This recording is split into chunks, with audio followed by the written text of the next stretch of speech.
to start streaming. We're live. We're live here. We've still got one more to stream live too. Yep. I normally do it the other way around, but we're doing it this way tonight. Okay. We're going. Oh, hello. Good evening, Liam. Everyone can see us on a live stream. Awesome. Let's open that one. All right. It's saying that our Rumble may not be connected yet, so just give me a moment while I quickly look at that. Let's take a quick look. Slowly starting. It's on mine. Oh, it says it's streaming. Yep. Okay, so Rumble, I think. We're here too. Okay, so hopefully everyone can hear us. Yes. If you cannot hear us, please yell at us. Is that how that works? All right, Liam. Hi, guys. Awesome. Thank you, Liam. Hi, Liam. Cool. Great to see you here again. You're such a trooper, such a champion coming to every show. We really appreciate that. Yes. It's super cool to see you here. So yeah, bright and early. Well, bright and late. I know John Byrne, it will be nice and bright and early for him to come along.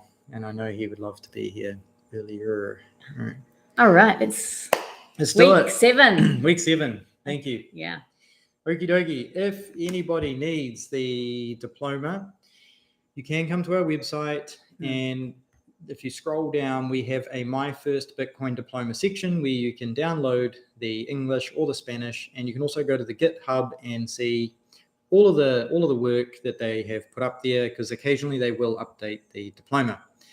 If you would like to make a Geyser donation or a direct anonymous donation to the My First Bitcoin charity, who are going live at the moment, and that is actually one of their big pushes, you can use these links as well. While I'm talking about that, I'm actually going to go to this week. They did a Geyser campaign to try and raise 1 Bitcoin, because they had some pretty big donations earlier in the day, and they decided on one day they were going to try and get 1 Bitcoin in total. I wish I could actually order this by the largest donation, which I can't. But this was earlier this week. They got 0.65 of a BTC in funds. So over 135 contributions by 132 people. This is a crowdfunding platform to help people. You can set up your own one. You can come here for free and set one of these up yourself to do your own campaign. We have one for what we're doing here in El Salvador. So Geyser is also a great little tool for anybody who would like to do it. And you can search. So I'm going to search us, NJL. Oh, there we are. Awesome. Cool. So you can check out our profile as well.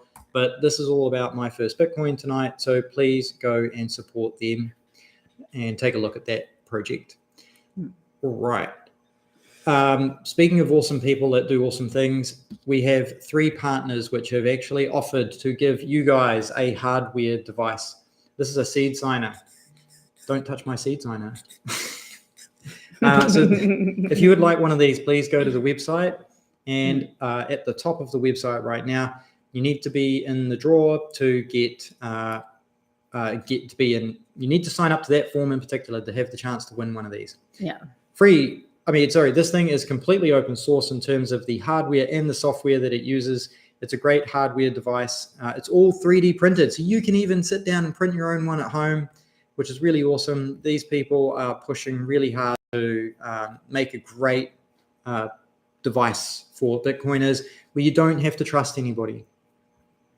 CryptoTag. These guys are awesome as well. They have made hardware seed saver devices. So basically, these tools are there to help you save your seed phrase, because saving a seed phrase is going to save your memory when things go wrong. So these basically, they're reasonably indestructible. They won't corrode, they won't burn, they won't melt, they won't go soggy. So check these guys out. Buy one of their devices if you want to. Look at what they've got. They've got different options. But these are good for backing up your seed phrase, which is really cool. And then we have the Bitbox 02 by Swiss-made. It's a Swiss-made device by Shift Crypto. And I think we go to shop now, is it? Nope. I shouldn't have done that. But they have the Bitbox 02. This orange one is a Bitcoin only one, which is pretty much what we're talking about with what we're doing. which is really cool. And if we scroll down on this page, they got the two options here, and they show you what the difference is between the two of them. So they do have a Bitcoin only one. They do have open source software on it, and it's a hardware wallet that you plug into your PC. Remember, your keys are not actually stored on the device. It just makes it possible to create your keys and access your wallet without ever connecting it to the internet. So these devices are really interesting and cool to check out. Okie dokie. I think that's all I have to show you on here. So we're going to jump back to the My First Bitcoin diploma, and we're going to have a quick look at our thing. Liam, making you blush. Not a problem. Hi, Carlos. And nice Carlos. to see you there too. Welcome. Brilliant. Welcome, guys. Awesome. Thank you for coming along. So we have read through this, and we know it will take us about 1 hour tonight, and we're 5 minutes into that hour. It's quite technical, but it's quite interesting. Yeah. And we're going to look at a couple of cool websites on here. There's also a video. All the links that we've taken out of the My First Diploma are in the description down below. So as we are going through this, if you're like, man, I want to check out that link, it is in the description already. So you can open the video that's there. There's 2 different websites for a hash function. And there's also a couple of really cool visual sites for the blockchain again tonight, which is really cool. Absolutely. All right. I'm going to start with the intro to Chapter 7 tonight. So unlocking the secrets of Bitcoin's inner workings, the math, mempool, and UTXOs.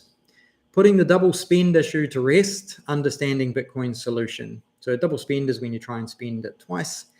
It's tracking your coin's journey. We're going to look at some tools that show us how to follow your Bitcoin and what it does on the blockchain. Security and secrecy. This is all about the encryption.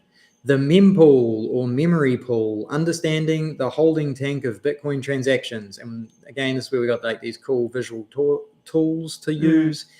We've got a class exercise, which we will do together. It's pretty easy and straightforward, but it's one of those things you can do in your own time at home, just out of curiosity, and it's fun. And behind the blocks, the mystery of Bitcoin scripting, a technical dive into the Bitcoin transactions. That thing is super technical. If you fall asleep, I won't blame you. All right, let's go. Okay. All right. So do you see that long strip of ones and zeros up there? So as you can see on at the top of the over PDF, there on the top of the page, it's called a random number. And if we convert it to our regular decimal system, it becomes a number with more than 70 digits, which is even more atoms than there are in our universe. But we can use a different system to represent this number in a shorter way, and we call it a private key. Something really cool about this particular private key is that it's unique, which means it's never been used before. It will never show up again. And once you leave this page or generate a new one, it's like flipping 256 coins in a row and getting the exact same outcome twice. Impossible. The security of Bitcoin depends on this private key being private and difficult to guess. If someone else gets their hands on it, or if you lose it, you'll lose all your money forever. So keep it safe. So far, we've learned about the history of money and the revolution idea of blockchain technology. We've explored the basics of Bitcoin, the world's first decentralized digital currency. But how does Bitcoin prevent fraud and ensure that people can't spend the same money twice? The truth is, when you send some Bitcoin to someone else, you got to say, yes, I approve this with your private key. Then the network is like, oh, cool, let me just double check that this is legit. And it looks at the signature to make sure everything's good before sending the Bitcoin over. Okay. And our little Satoshi buddy on the side here. But how does Bitcoin actually work? Watch the following video to understand better. This video is 25 minutes. Yeah. 25 minutes long. And it's really interesting. He explains it in a really good way.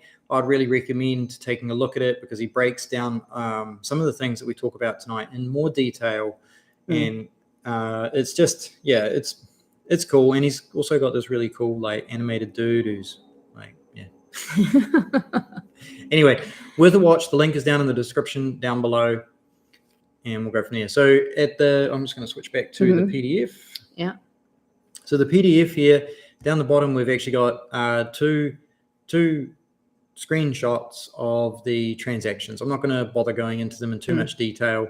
It's just out of curiosity, really. So this is signing a transaction, and we have a private key, and that generates a digital signature. We can see that we're trying to send 3 Bitcoin.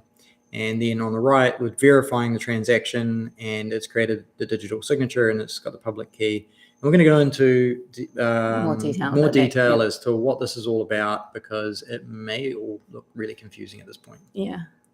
Okay, so that's where the magic of UTXOs, public key, cryptography, hashing, scripting, and the mempool come into play. Just like a fingerprint ensures that nobody else can use your identity, hashes in Bitcoin ensure that transactions can't be altered. Scripts are like the rules for a game, making sure transactions follow specific conditions.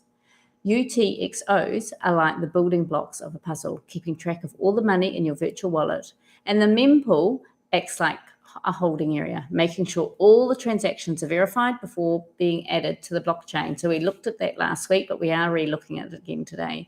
So let's dive in and discover how Bitcoin solves the double spending problem and ensures the integrity of every transaction on its network. Okay. 7, putting the double spend issue to rest. Understanding Bitcoin solution.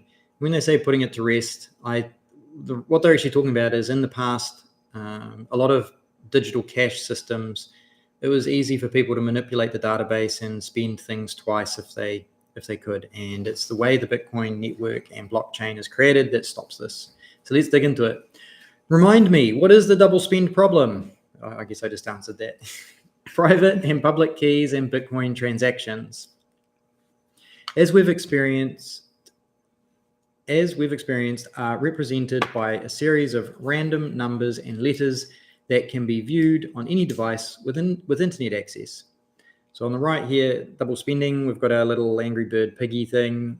He's basically got let's just say he's got a certain amount of Bitcoin there, and he tries to spend the Bitcoin 1, 2, 3 times to 3 different people. So he's tried to send the one. For example, you can copy and paste an image and send it to 3 people without any problems, but you can't do that with Bitcoin. Lightning moment. Additionally, much of the information related to these transactions is typically communicated using a numerical, my brain tonight, notion system known as a hexadecimal numbers. Yep. And so the number on the right hand here, this is a hexadecimal number. So we're just pretending this is a transaction, and we're copying it to 3 different people. But with Bitcoin, that won't happen. That won't happen. Sorry. This means that it is common to see strings of 64-character hexadecimal numbers consisting of letters A to F, and numbers 0 to 9. And then we have this beautiful example here, which I'm not going to read out to you. So how do we actually prevent someone from copying and pasting their Bitcoin and spending it multiple times if they would like an email or a photo? So even though you might transmit this hash of a transaction to the network twice, the network won't accept both of them. How do we reach consensus on who owns what money without a central authority? Man, how do we do it without a bank? Hashing and code. Let's explain. Imagine you have a 1 Bitcoin and you imagine, sorry, both of us having a bit of a tonight. Imagine you have 1 Bitcoin and you want to send it to your friend as a birthday gift. You send the Bitcoin to your friend's address, but you then realize that you owe your ex-boyfriend money and you should have sent the Bitcoin to him instead. In a moment of panic, you decide to be sneaky and create a new transaction and send the same 1 Bitcoin to your ex-boyfriend. This is what we call a double spend. But wait, how does the network prevent this from happening? Well, it's simple.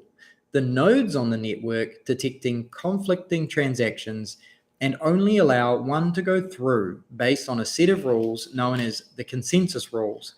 In this case, it's likely that the transaction to your ex-boyfriend would be rejected since it was sent after the original transaction to your friend. However, it's just a matter of luck which transaction is picked up first by a miner. Hey, John, thanks for joining us. Appreciate it. Good to see you. Thanks to the blockchain, everyone on the network is able to agree on the current state of the ledger. This helps to prevent double spending and fraud, making it a secure and trustworthy system, just like a digital version of the honor system. So next time you send Bitcoin, you can relax knowing that the network has got your back. So how does Bitcoin actually solve this? Well, let's take a look. Bitcoin prevents double spending by implementing a confirmation mechanism and maintaining a universal ledger known as the blockchain. Transactions are added to the blockchain in a chronologically ordered, time-stamped manner. To prevent double spending, only the first transaction to receive enough confirmations, which is normally 6, is included in the blockchain, while the others are discarded. Transactions on the blockchain are irreversible and impossible to tamper with. So once it's committed to the blockchain, that's it. The only way to undo it is to make another transaction. You've got the Bitcoin mining node rejects transactions from the mempool. So you can see. So this is to the friend. So we're making a transaction to the friend, goes in, it gets processed. And then it's like, oh, I'm going to make a transaction to my ex-boyfriend too. And it goes into the mining pool. And this one starts rejecting it. And it goes to this one. And it's like, oh, sorry, this last one's going to reject it because it's already accepted the first transaction and it's been passed around and confirmed 6 times. If they both get in there, it'll be the one that's been confirmed 6 times that'll generally win, and the chain will honor that one first. When any transaction is initiated, any node can verify it on the network in a few simple steps. 1, first the node will check that the transaction is properly signed by the sender's private key, which ensures that the transaction is legitimate and not tampered with. 2, the node will check that the sender has enough funds or enough Bitcoin to complete the transaction. This is done by examining the sender's balance on the blockchain ledger. Finally, number 3, the node will also validate the transaction inputs and outputs, making sure that the inputs being spent in the transaction are not already spent in another transaction and that the outputs are not exceeding the total supply. As we'll see, the combination of public key cryptography and the UTXO, which is an unspent transaction output, system is used in Bitcoin to verify the authenticity of transactions and prevent fraud without a central authority. Public key cryptography ensures secure communication and transfers of funds, while UTXO maintains a record of all the funds on the network and prevents double spending. So public key cryptography is when we expose our public key to be able to do the cryptography. That's what's important here. Okay, light bulb moment. UTX0 or XO, which stands for unspent transaction output, is simply a record of all the available funds in the network that have not yet been spent. So 7.1, tracking your coin's journey. In Bitcoin, transactions work like breaking a big bill into smaller bills and giving them to different people. The change you receive from a transaction is called an unspent output and can be used as an input for new transactions. Outputs in Bitcoin transactions can either...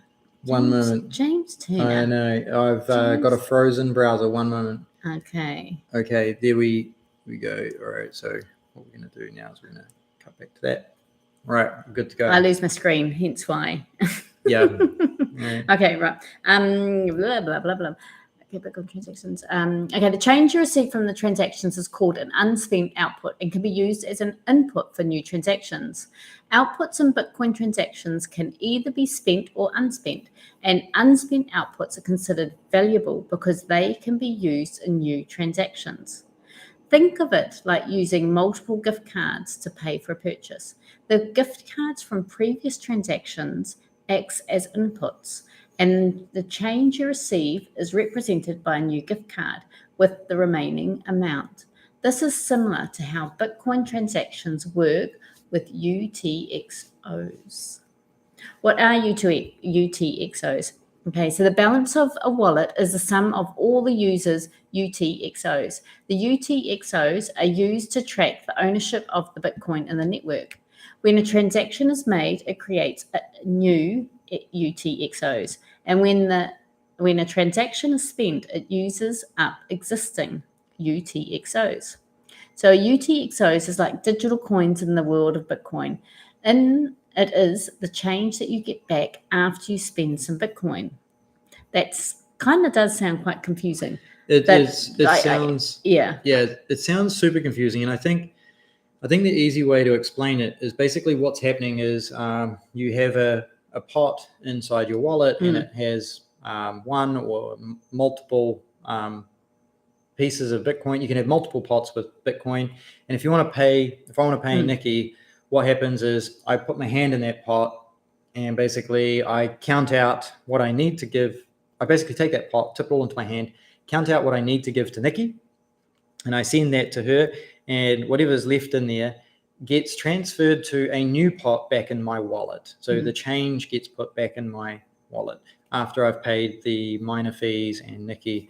And it's a little bit confusing, but basically what it's doing is it spends all of it and then puts the change back in a new mini wallet inside your wallet, basically. Yeah. So if we look at the little grid here, do you want to go through that? Yeah, we certainly can. So we have this Nathalie wants to send Roberto half a Bitcoin.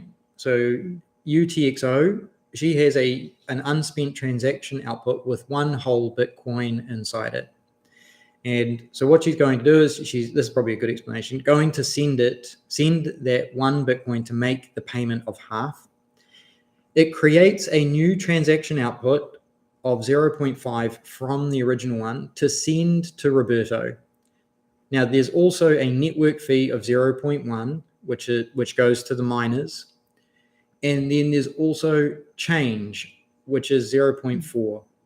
And that, instead of going back to the original UTXO, it gets a completely new UTXO inside Nathalie's wallet. So she now receives a new address with this change amount inside her wallet.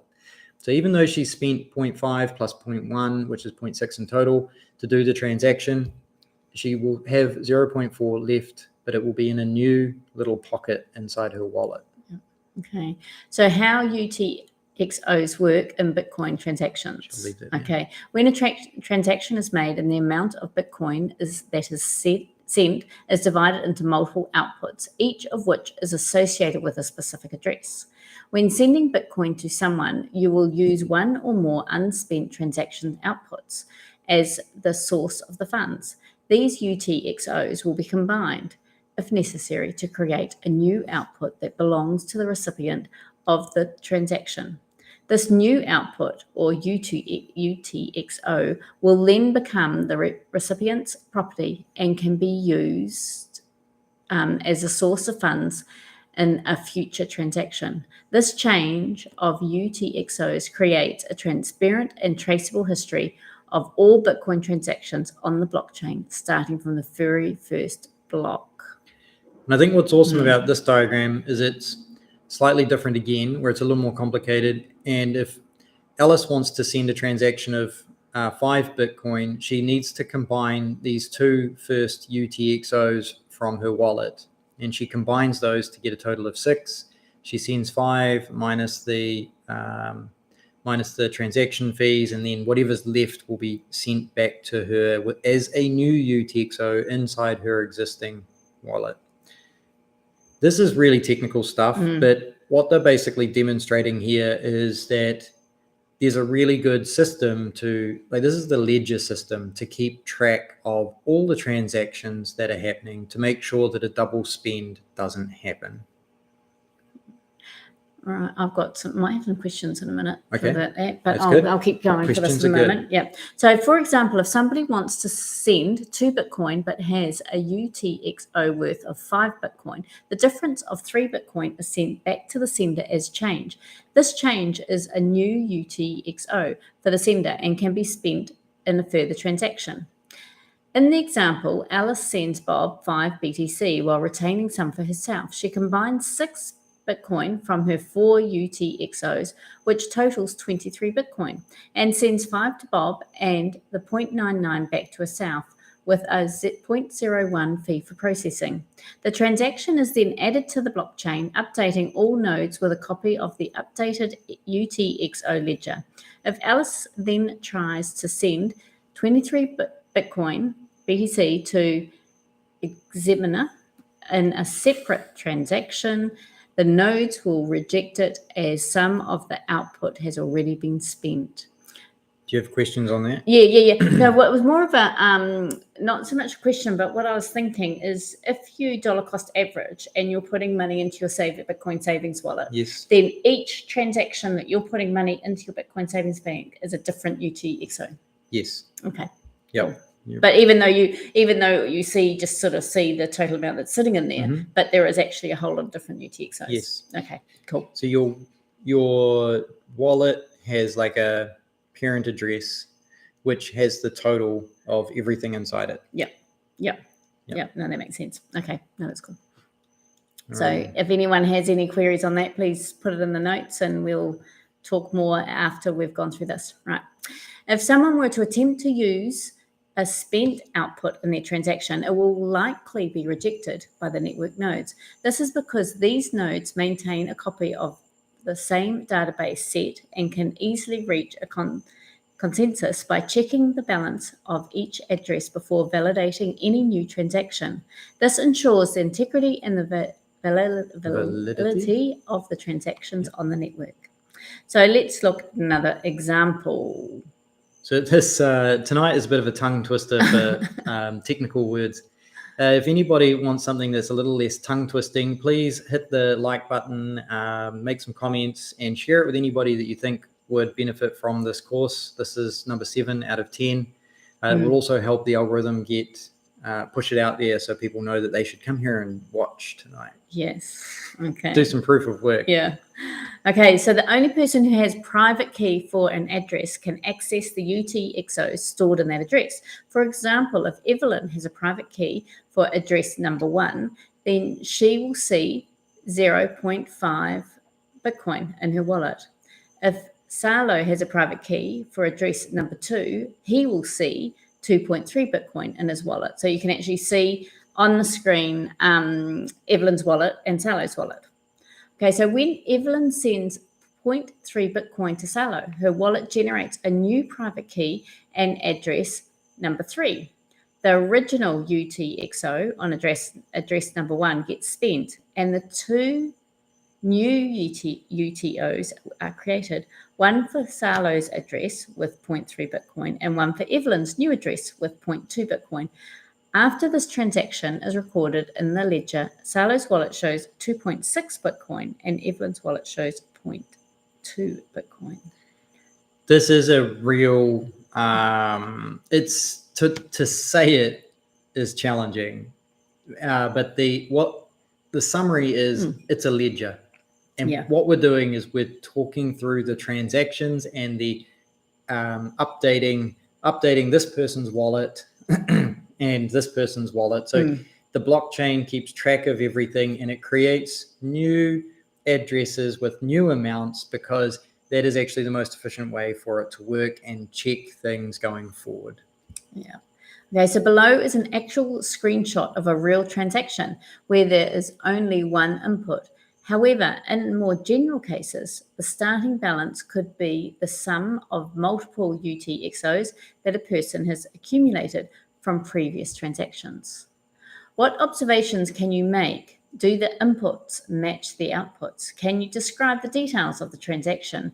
Is there a connection between the 2 screenshots and which transaction occurred first? Okay, we'll zoom in a little bit and we'll see.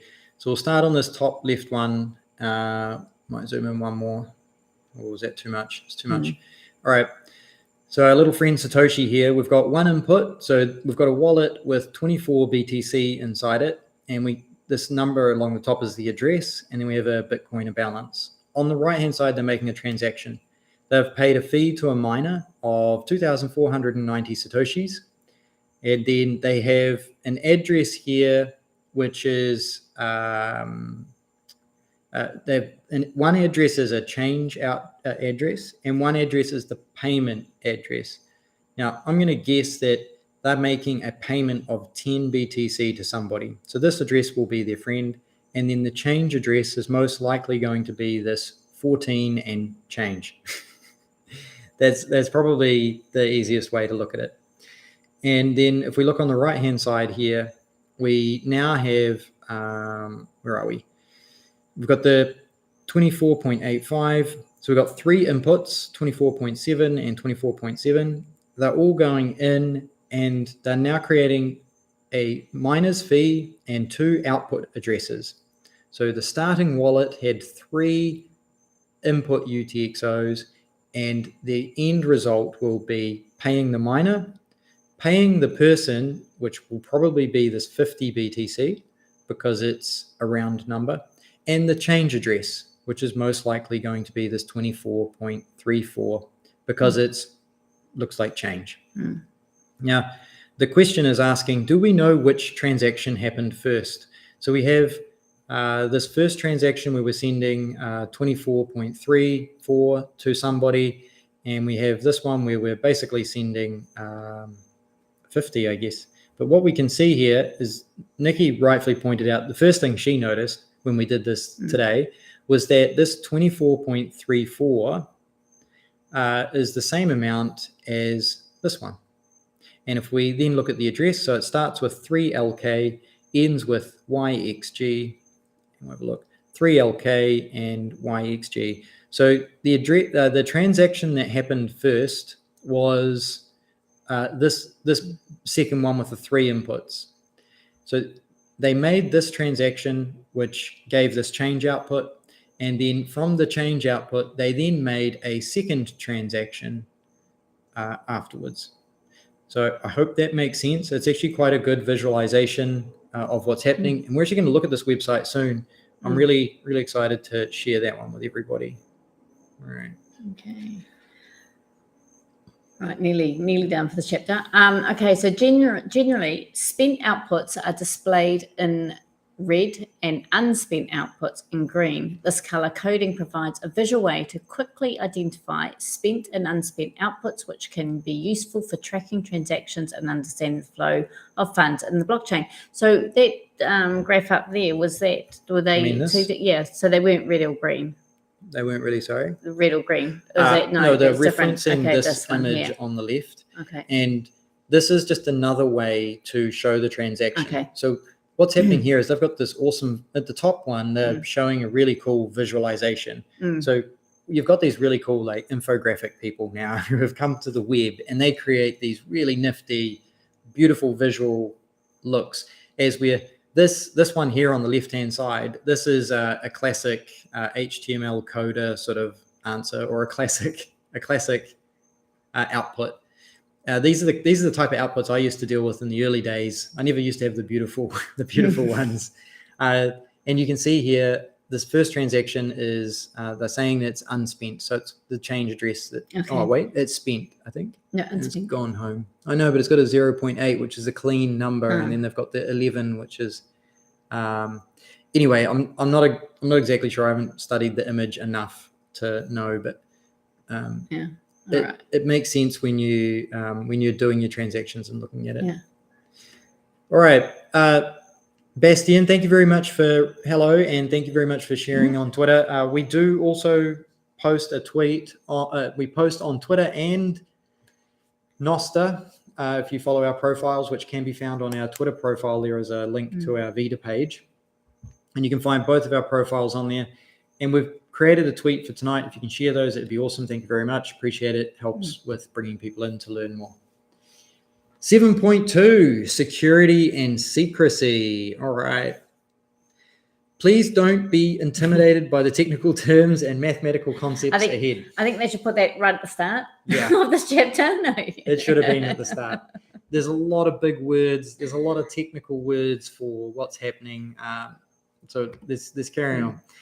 We understand that not everyone is a math junkie or a word wizard, but you might surprise yourself to see that even the most complex ideas can be grasped with a little bit of effort. And I have to agree that in this diploma, they've had quite a few good analogies, and the salad analogy that we're about to do is not my favorite. I really like the one that we do after it. Yeah. So what is a function? But more specifically, what is a one-way function? Okay, a function is like a machine that takes takes some information and turns it into something new. The information you give the function is called the input.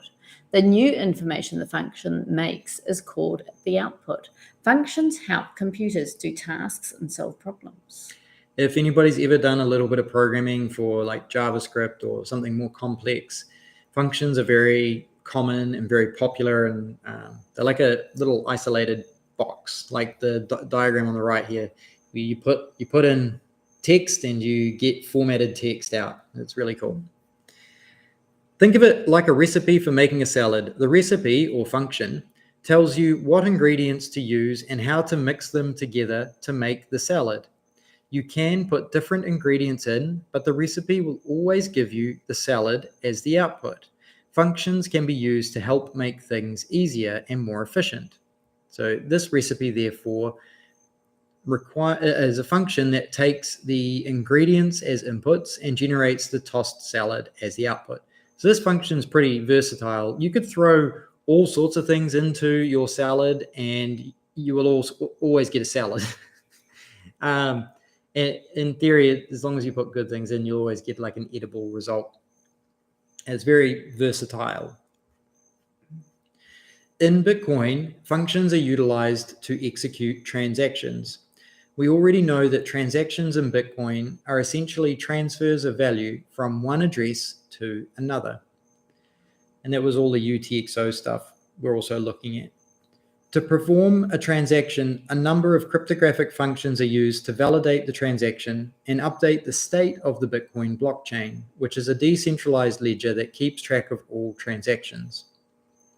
The functions used in a Bitcoin transaction include verifying the authenticity of the transaction inputs, checking that the sender has sufficient funds, making sure they've got enough Bitcoin, and updating the balances of the relevant addresses, which is updating the UTXOs.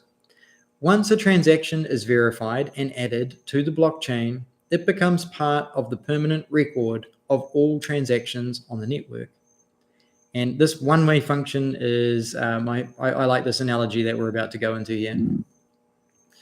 A one-way function uses a set of instructions to process the information and turns it into something new, like a smoothie recipe turns ingredients into a new drink.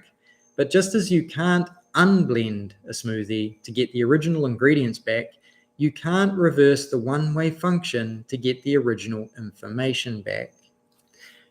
Public key cryptography, of which public key is part of, relies on the use of one-way functions, which make it difficult to determine the private key from the public key. It's not exactly impossible to find the private key from the public key, but it is extremely difficult to do so, and it would take an inordinate amount of time and computational power to accomplish this task. So I love that smoothie thing where it's one way. Finding a private key from a public key in Bitcoin is like trying to find a needle in a haystack as large as a football field. The needle represents the private key, and the haystack represents all the possible private keys. In the same way, one-way functions are designed to be irreversible and cannot be decrypted. So what is a hash function?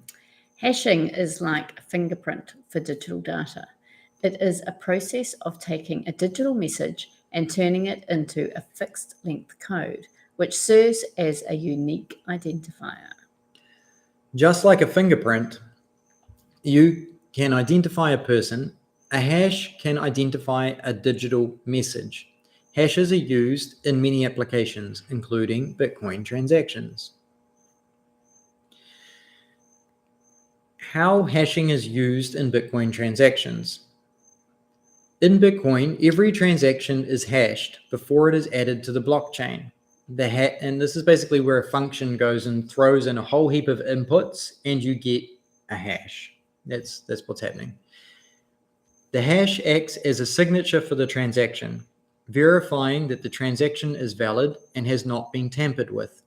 If someone tries to change even a single letter in the transaction, the hash will be completely different, alerting others to the change. And we're going to look at a thing in a moment which will actually show us how that works, which is pretty cool. The role of hashing is providing security. Hashing is essential to the security of the Bitcoin network. By using hashes to identify transactions, the network can detect any attempt to change or manipulate a transaction. This helps to prevent fraud and ensure that all transactions are recorded accurately on the blockchain. A hash function is a type of one-way function that takes an input, referred to as the message or data, and converts it into a numerical representation referred to as a hash. The output hash is unique to the input data. So even a small change in the input data results in a completely different hash. So this message that they're dropping in here will contain like the address that they want to send it, the fee that they're paying, the amount they want to send, and things like that. So this has got all of the ingredients, and it goes into this hash function, and you get this this hash at the end. And this is a fixed length hash, and we're going to cover that in a moment. But I'm also just going to mention it here. It means it doesn't matter how much data you do or don't put in the top, you will always get a hash of the same size. This is a privacy and security thing because it means that you don't have any indication of how much data was used to create the hash.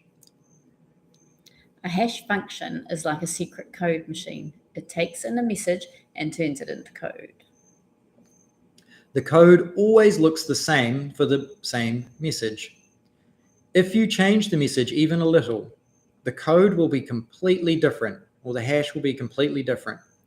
This helps computers remember things and check if anything has been changed. It's a super fast way. So we've got a instantly generate a SHA-256 hash of any string or input value.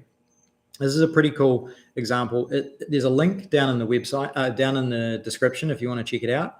And we're going to open the browser here so you can see it. Let's see if it's working. It is working. And I'm going to give a quick example. So this website has a SHA-256 generator. SHA-256 is the name of the encryption algorithm that's happening. So what I'm going to do is I'm going to say, hello world. I'll spell it right. Hello world. And then I can generate a hash. And we'll scroll down. And we've got a hash here that starts with A59 and it ends in 46E. And what happens is if I come along and I change that to a lowercase w and I generate the hash again, I now have a completely new hash, 64E, and it ends in F3C. Completely different hash, which means that I've actually gone and put in a slightly different information. It still says hello world, but one was typed slightly different. And if we go back and put the capital W in again, we actually get the exact same hash that we started with, which was A59, and it ends in 46E. So we know that this data is the exact or the correct data that we started with. And this is the amazing science of encryption. Yeah. So I think that's pretty cool that maths can do that. And I'm going to change back to our other screen. I hope you guys found that as amazing as I did. I'm not sure if the look on Nicki's face is confusement or amazement. All right. So we've got this, we've got an input here of a grumpy cat, and we're going to get a one-way hash function, and we get an output of they've used a 32-bit hash, so they've used a different kind of encryption. And then what happens is someone's changed the image slightly. So now grumpy cat, when you put it in, you will actually get a different hash output, which means that you'll know it's not the same image. And images are technically just data. They're not like a image. They are like ones and zeros. So when you put those ones and zeros in a particular order into this function, it will give you this hash. And that's how you can verify if anybody has given you an original image or not. It's pretty cool. All right. The output or hash is always the same length, no matter how long the original information was. Bitcoin uses a few specific types of hash function called SHA-256 and RIPE-MD160. A few examples below. Notice that a period in the second input changes the output completely when compared to the first one. So this SHA-256, they've done hello world, just all lowercase. Italics. And italic. I don't know if the italics would have an effect. I'm not sure. In this case, it depends on how you actually generated it. But then you've got hello world with a period at the end, and you get a different hash. So this one starts with B94 and this one starts with 7DD. And if you counted the letters and the characters in here, there would be the same number of letters and characters for all three of these. It would have been good if they used a monospace font to actually demonstrate that that's what's happening, but maybe we can mention that to them. Then they say the third input is a huge file, yet the output is still the same fixed length. So this is literally text, and it's made up of like 1, 2, 3, 4, 5, 6, 7, 8, 9, 10, 11 characters, which, you know, the amount of data is minuscule. I wish they'd actually sort of given an example here of the actual size. It would have helped. This Ubuntu is a Linux operating system. And this is like, I don't know, I think it's like a 2 gig file. Maybe I haven't downloaded it in a while, but I think it's like a 2 gigabyte file. This is literally 11 characters of text. This is literally made up of hundreds of thousands, if not millions of characters of text. And it doesn't matter the size going from kilobits to gigabits. The hash function was the same length. And that just goes to show that you can basically compress anything through this, and you get this amazing consistent output. All right. Hashing can also be thought of as a musical score that captures the essence of a piece of music. Just as a musical score is a unique representation of a tune, a hash value is a unique representation of a piece of data. By comparing the score of a piece of music with the actual performance, a musician can determine if the performance is accurate. Similarly, by comparing the hash value of received data with the original hash value, one can determine if the data has been altered during transmission. Just as a slight deviation in a musical performance can cause it to sound different, even the slightest change to the original data, and I notice our screen is not scrolling for you guys, so I'm just gonna we're just gonna make that scroll. One moment. I don't want you guys to miss out on all the awesome stuff. I need to probably submit a bug report to these guys that this is happening. It's quite unfortunate. Whoops. And it happens regularly, unfortunately. All right, let's carry on.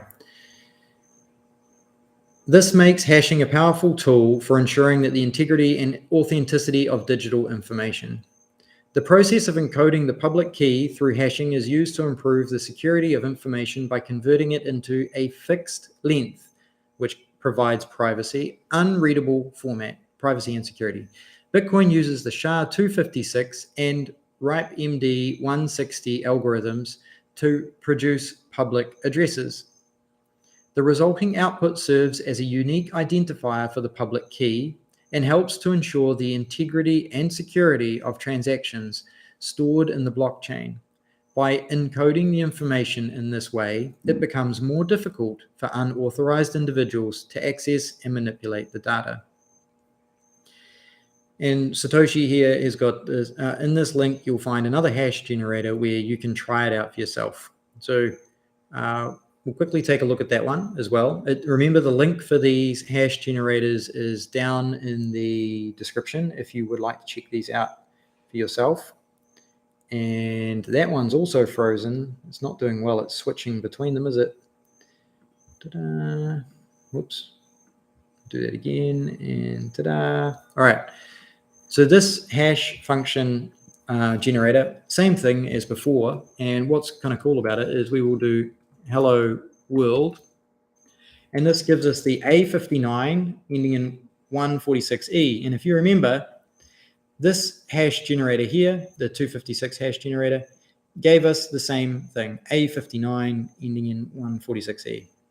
So that goes to show how the same encryption method will give you the same hash, even though these two websites don't talk to each other. I gave them the same starting input and they generated the same hash. And that's how the algorithms will work. If you're curious, on the left-hand side here of these two websites, there's other information and you can see different ways to find different encryption methods and stuff like that. It's quite interesting. All right. Let's go back to this one because we're about to get into some yummy stuff. Turn that off. Hashing. A hash function takes any input and produces a fixed length output known as a hash. And we've got this ingredients, we've got a hash function, and we have smoothies. And what we're seeing here is that you can put fruit into your smoothie and you get your smoothie through the hash function. What's important about it is that you basically can't try and it's not easy to get a strawberry back out of your smoothie. So once you've put something into the hash function, unless you know the exact recipe, it's very hard to know what the exact strawberry was or the exact quantity of strawberries and water and limes or whatever you put in there. So here are some big words to demonstrate why this is important. Deterministic. So you can determine, it's very easy to determine something. The same ingredients always yield the same smoothie. Pre-image resistance. You can't glue together a strawberry when given a smoothie. So what that's telling us is that the end result is so encrypted, it's very difficult to undo it and get a strawberry again. Correlation resistance. Changing the ingredients a little results in a completely different smoothie. And that's what we demonstrated here by just changing the lowercase, or you can't see it, but the lowercase and the uppercase W of hello world, we got a completely different hash. Collision resistance. It's hard to find different ingredients for a smoothie that result in the exact same one. So the chances of getting the same hash from your ingredients are next to near impossible. Speed and verifiability. Throw fruit into the mixer, it's fast, and what comes out for sure is a smoothie. So the hash function, it doesn't really care too much what's going in. It's incredibly efficient, fast, and powerful. All right. Okay. So the mempool or memory pool, understanding the holding tank of Bitcoin transactions. What is a mempool? The mempool is like a waiting room for transactions in the Bitcoin network. When a transaction is made, it is first added to a node's mempool before it is verified and added to the blockchain. So what we've got is the mempool is where transactions wait to be confirmed into a block.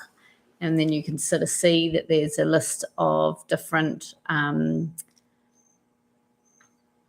transactions all sitting and waiting.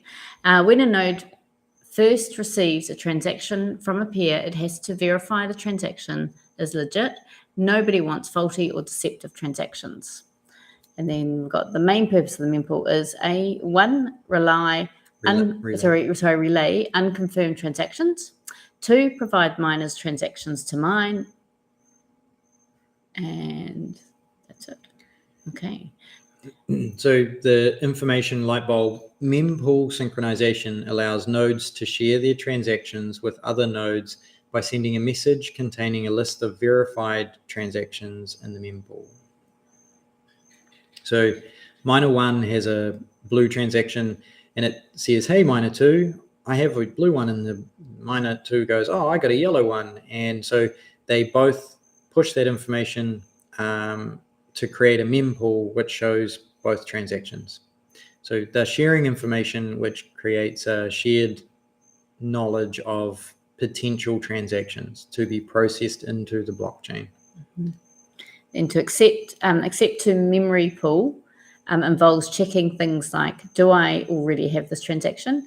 Is there a conflict with a different transaction in the mempool? Does the Bitcoin cover the Bitcoin out? Do the signatures provide the previous outputs can be spent, and are there enough fees? So this does the Bitcoin in cover the Bitcoin out. That might seem like a silly thing, but what's happening is because inside our wallet, we, let's say if we wanted to spend half a Bitcoin, but inside our wallet, we have different UTXOs and one of them doesn't have enough in it, it needs to make sure that it's pulled in enough UTXOs to cover it. So just because your wallet looks like it has enough, you have to make sure you send the correct UTXOs to complete the order. And this is part of the ledger system to keep track of it. Hope that makes sense. Thank you for turning up, guys. Please like and share with anybody that you think might get value. I appreciate it if there's some new people that have turned up. Okay. How transactions are verified and added to the mempool. A full node checks all transactions to make sure they are valid and have not been used before. If a transaction is good, the node will verify it and add it to its memory pool. Then it will share it with other nodes to double check. Finally, if the majority agree, it will be taken out of everyone's mempool and to become a permanent part of the blockchain. The transactions in the Bitcoin network are taken out of the mempool and confirmed when they are included in a block, which is then added to the blockchain. However, there are several reasons why a transaction might not be confirmed after 72 hours. So these are a low fee. So transactions with a low fee may not be processed quickly enough, as miners are more likely to choose transactions with higher fees to include in their blocks. 2, network congestion. If the network is congested, there may be a delay in confirming transactions, even if they have a high fee. 3, double spend attempt. If a malicious actor attempts to double spend, their transaction may be rejected by the network. 4, incorrect or incomplete data. If a transaction contains incorrect or incomplete data, it may be rejected by the network. Malformed transaction. If a transaction is malformed, it may be rejected by the network. To avoid having transactions rejected, it is recommended to include a fee that is high enough to ensure the transaction is processed in a timely manner and to double check that all the data in the transaction is correct before sending. A DDoS attack, or a distributed denial of service attack, is an attempt to make the network unavailable to users by overwhelming it with too much traffic from multiple sources.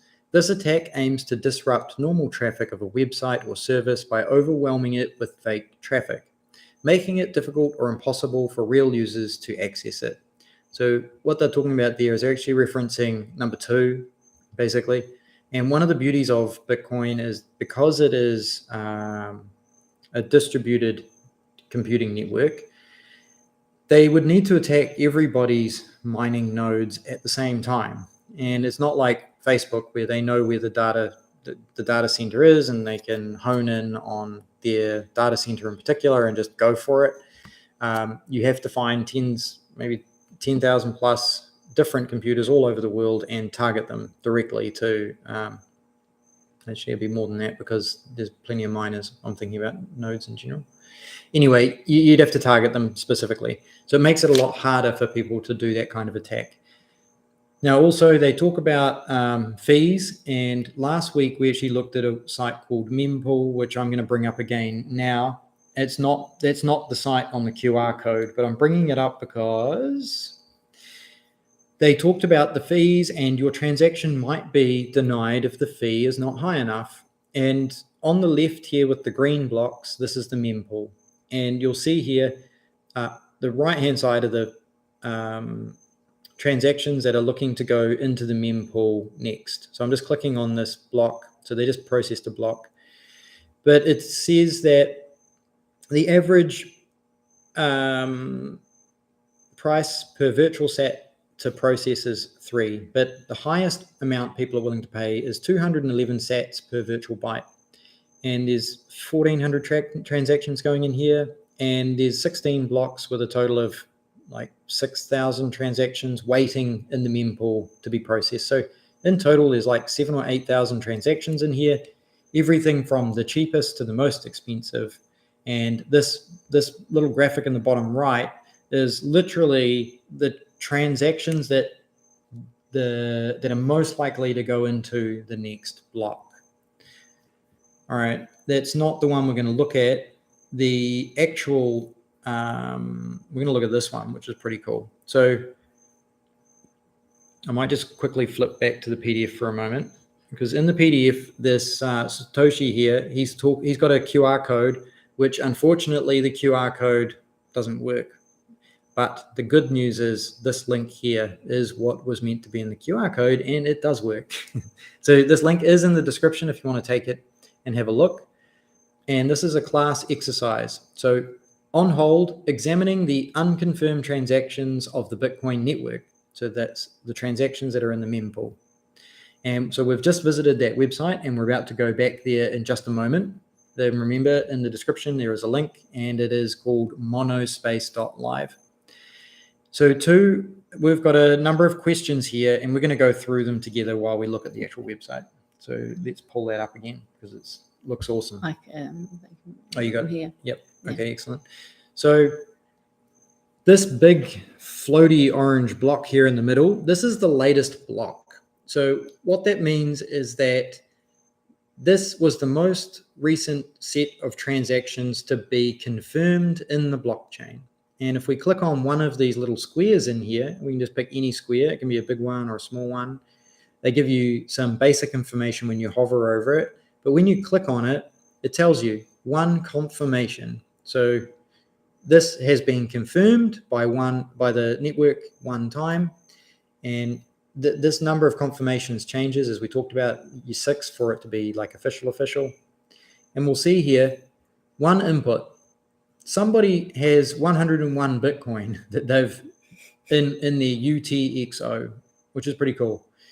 And then they've got 32 outputs, which seems really weird and random. Like that seems like a lot. And that's actually quite a hard one for us to break down right now.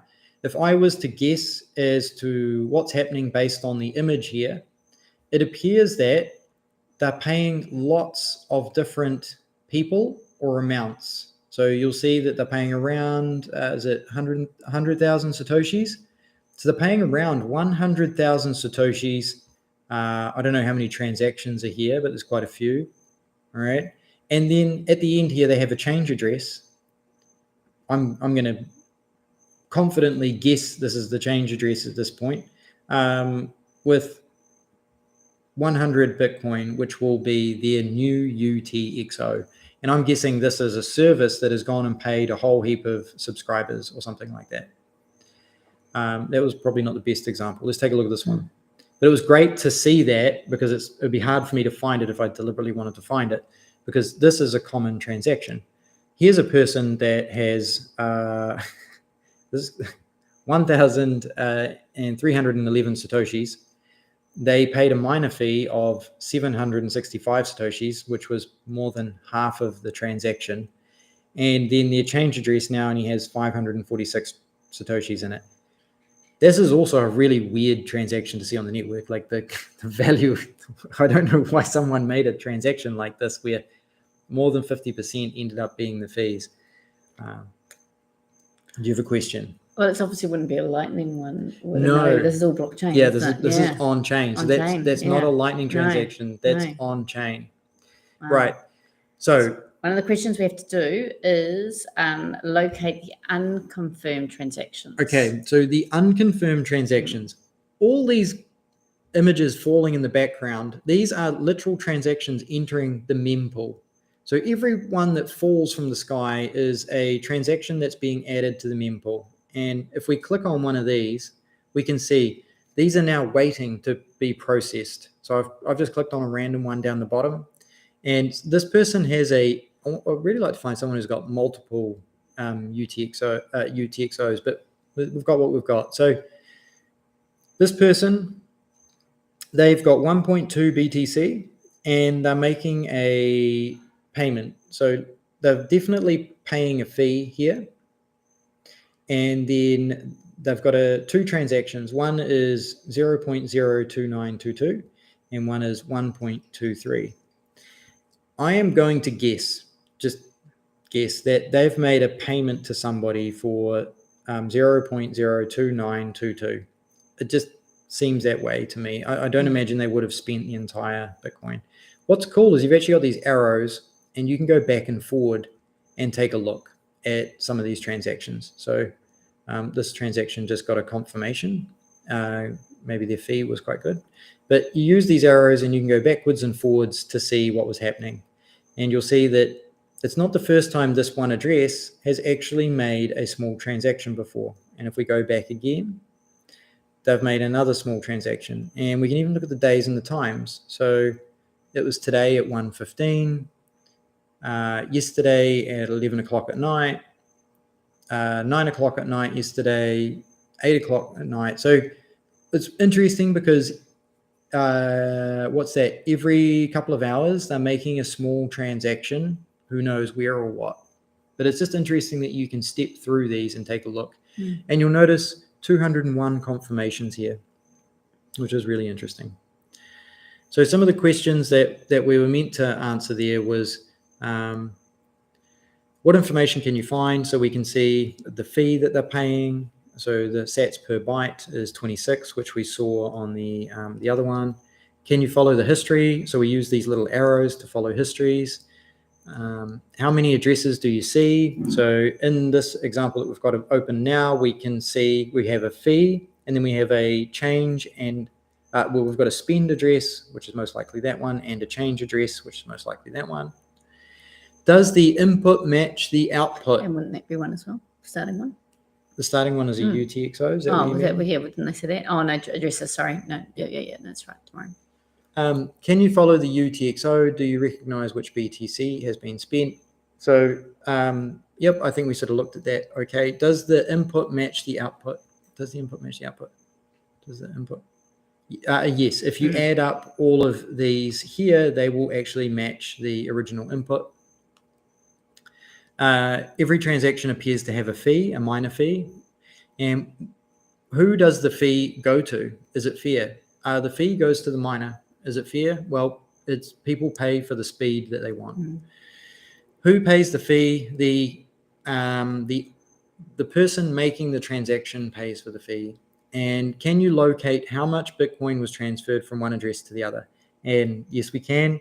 Like we can see here, like this top line is an address and this bottom line is an amount. So this is the address that they sent to, and they sent this amount, and then they created a new change address which has this amount.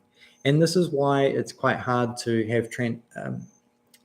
have privacy in here, because these addresses are public information, and if you're savvy enough, you can try and work out this address and this address, even though they're different. Oh, sorry, they're actually the same. Oh, okay, so the change went back to the same address. Okay, so this may be an older style wallet where this has happened. It's quite common for the original or older style or different types of wallets for that to happen. So if I choose another one, let's choose a small one. Oh, it's also going back. Oh, it's going back to the same address again. Have I got? Maybe I'm wrong. I might be wrong on that.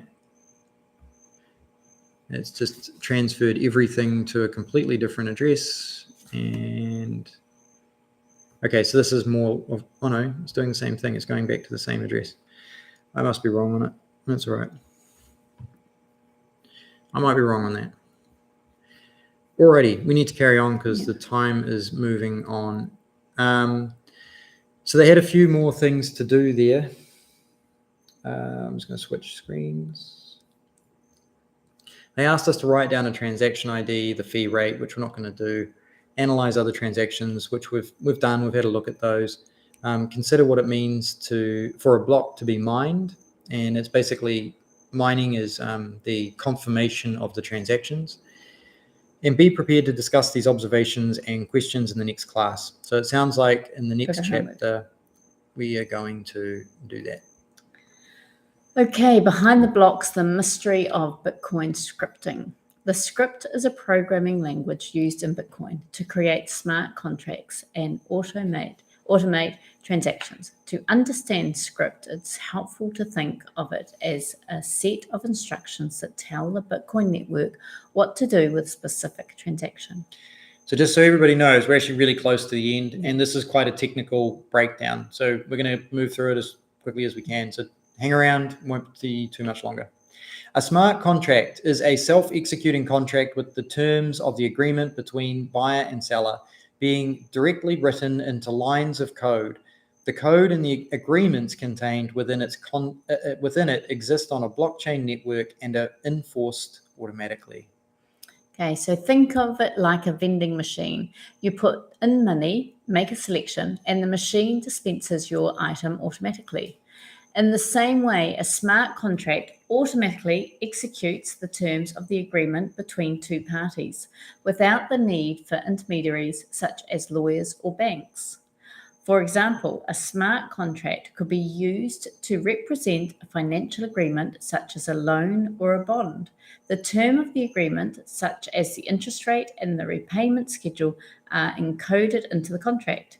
When the agreed upon conditions are met, the contract automatically executes the term and transfers the funds. The key benefits of smart contracts are that they are transparent, secure, and self-executing, which can help to reduce the costs and risks associated with traditional contract processes. Additionally, because they exist on a decentralized network, they are resistant to tampering or interference, making them a more secure and trustworthy way of conducting transactions. In a similar way, Bitcoin uses script to make sure that specific conditions are met before a transaction is processed. While other blockchain networks, such as Ethereum, also support smart contracts and programmable transactions. They use different programming languages and approaches to enforce the rules and conditions of transactions. Only Bitcoin uses script. Script is a very basic programming language, but it is powerful enough to handle a wide range of transactions. For example, it can be used to create multi-signature transactions where multiple people must sign off a transaction before it can be processed, or to create a smart contract where a transaction is automatically executed when certain conditions are met. While script may seem complex, the basic idea behind it is actually quite simple. By using script, the Bitcoin network can automatically enforce the rules and conditions of transactions, making it a secure and efficient way to transfer value. How scripting is used in Bitcoin transactions. Imagine you have a row of coins and you want to sort them into different slots, like putting coins into different piggy banks. The order in which you put the coins into the slots is important. This is similar to how Satoshis are transferred in a transaction. Then inputs are like a row of coins and the outputs are the slots waiting to receive a coin. To assign the coins to the slots, you go through each coin in the row in order and put each one into the first available slot. This is called first in, first out, or FIFO, which means that the first coin in the row goes into the first available slot and so on. Scripts operate on a stack-based system where instructions are processed in the order they appear from top to bottom. The concept is similar to a stack of plates, where you can only access the plate that is on top of the stack.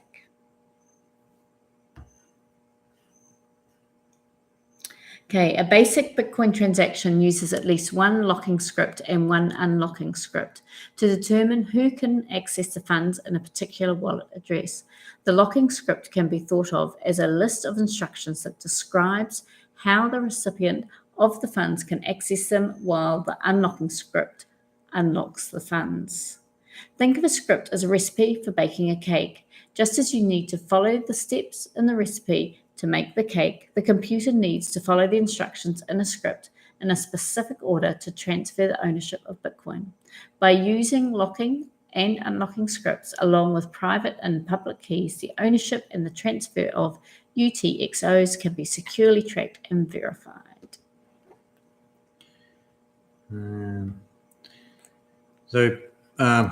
Yeah, I mean, the blockchain is quite powerful. What's happening is with these different blockchains that are created, they build in different amounts of power with different programming languages for things to happen. And I don't know if anybody's heard of the term, which is often used, but they talk about these blockchains basically being computer networks, like processing networks, like decentralized computers, not just a ledger, but an actual processing power. So it's a bit to get your head around, but they're more powerful than just being a ledger. Okay, a technical dive into the Bitcoin transactions. This is some full-on stuff. The locking scripts hold the recipient's address and verifies that the correct private key was used. This ensures that private keys remain confidential and can be securely protected. To unlock the funds, the sender must demonstrate ownership by generating a digital signature with their private key, thereby confirming possession of the address. So we've got an example here where we're putting in the public key, and then we've got we're checking information. The output, or the Bitcoin UTXO, has been locked to this address, and only the correct private key will unlock it. And the private key is the secret you need. So everybody can see the public address, and anybody can make a payment to the public address, but nobody can withdraw from it unless they have the private key that unlocks it. Unlocking the secrets. Oh, whoops. Oh, I don't need to read that. But, are we scrolling? We're not scrolling for you guys. So just give me a moment to fix that. Let's have a look. Preview. All right, we're going again. For example, let's say that you want to send someone Bitcoin to for example, let's say you want to send some Bitcoin to your friend, but you want to make sure that your friend can only spend them after a certain date. You can use Bitcoin script to define this condition, which is known as a time lock. When you create the transaction, you include a script that specifies the time lock condition. When your friend receives the Bitcoin, they can only spend them after the specified date has passed. Bitcoin script can also be used to create more complex conditions for spending Bitcoin, such as multi-signature transactions, which require multiple parties to authenticate a transaction with their private keys before it can be spent. This can be useful in situations where multiple parties need to approve a transaction. So, for example, you could have a shared wallet with two people, and you could always require both people to sign it before any funds were moved. If one person lost their keys, that would basically make it useless. But there's ways around that as well by doing multi-signatures. In terms, you could do 3, and as long as you always had 2 of 3, you'd be okay. This light bulb point, check private key, is a function that checks whether the address matches the correct private key. So this is an internal function that we talked about earlier, which what I want to say there is running inside the blockchain. And then check sig, so check signature, verifies that the transaction was approved by the owner of the private key that matches the public key used to sign the transaction. In simple terms, Script helps ensure the security and reliability of Bitcoin transactions by using private and public keys to verify ownership and transfer of funds. Different methods of transactions have varying levels of security. Some reveal the recipient's public key during the transaction, making it vulnerable to theft if the private key is ever hacked. Others keep the public key hidden, providing a higher level of security. In the next chapter, we'll delve deeper into the process of mining and the role of miners in the Bitcoin network. We will explore how they validate transactions, create new blocks, and receive rewards for their efforts. Stay tuned for a comprehensive understanding of how the Bitcoin network operates. Do you have a question? No. All right. Congratulations, guys. We just made it through week 7. Thank you for everybody who's come to do these. Just over an hour, so it's not too bad. Yeah. Next week, we have chapter 8. And building the chain of security, understanding the process of Bitcoin mining and its role in the blockchain. So that'll be interesting for anyone who's into the technical aspects. Yeah. So really appreciate you all for coming and listening. If you do have any questions, please, we're open now for any questions. If you've got any. Yep. Yeah. We're happy to answer any questions. John, it's alien technology. Yep. Yeah. I love it. I love the alien aspect. That's cool. And then Satoshi is a wing maker. Awesome. Snake Eyes Official. How's it going, guys? Great. Thank you. Thanks for turning up and taking a look. Anybody who, if you guys want to share this, we've actually got a playlist of all of these that's already made up on our YouTube. If you want to share that on your social medias with people, we've now got 7 in a row, which is a lot of content for people to do. It's basically like probably about 9 hours worth of watching now. But if anybody wants to go through this, if you think that this is valuable, please share it. We would love for people to basically get value out of this. Yes. We've created this as our own proof of work, but if other people want somebody to read it to them, here we are. So we appreciate that. Appreciate you guys. Yeah. I'm going to quickly go over our awesome partners because it's really kind of them to basically support us. And what's awesome is they're actually supporting you guys because they have generously offered Nicki's just going to. All right, I was just checking if there's any questions. So these 3 partners have generously offered to donate you guys a hardware device. And if you're not on our email list on our website, so come and join this particular email list. It's on the homepage, and you need to join this one, My First Diploma, to go in the draw to get the opportunity to have a seed signer or a crypto tag or a Shift Crypto Bitbox device shipped to you. We are shipping worldwide. If you can share with other people if that motivates them, but they need to be quick because basically time's run out for the opportunity to be part of this. Yeah. So we appreciate those guys. It's really awesome. Remember, there's a link to this video, which we'd recommend watching. It's 25 minutes, and it goes into breaking down what's happening in heaps of detail as well. This guy's videos are super useful, and the visual representation is super helpful. And remember, if you would like to support My First Bitcoin and their cause to educate the world on this, they are going global this year. And what I mean by that is not just that the Bitcoin Diploma is free and open source, but they are pushing out their management structure as an open source booklet now. So, or system. If you, I'm trying to think. If you would like to start your own chapter of My First Bitcoin in your country or your region, reach out to them. and they will respond to you and talk to you about that. I know it's a massive push. Even ask us if you would like, because we are actually, we can talk to the right people for you and get you there faster. This is so what I've got on the screen here is the Geyser campaign, which is a Bitcoin only crowdfunding project. And you can see on the right hand side here, people that have been giving donations. So 3 hours ago, someone gave them 17,000 sats.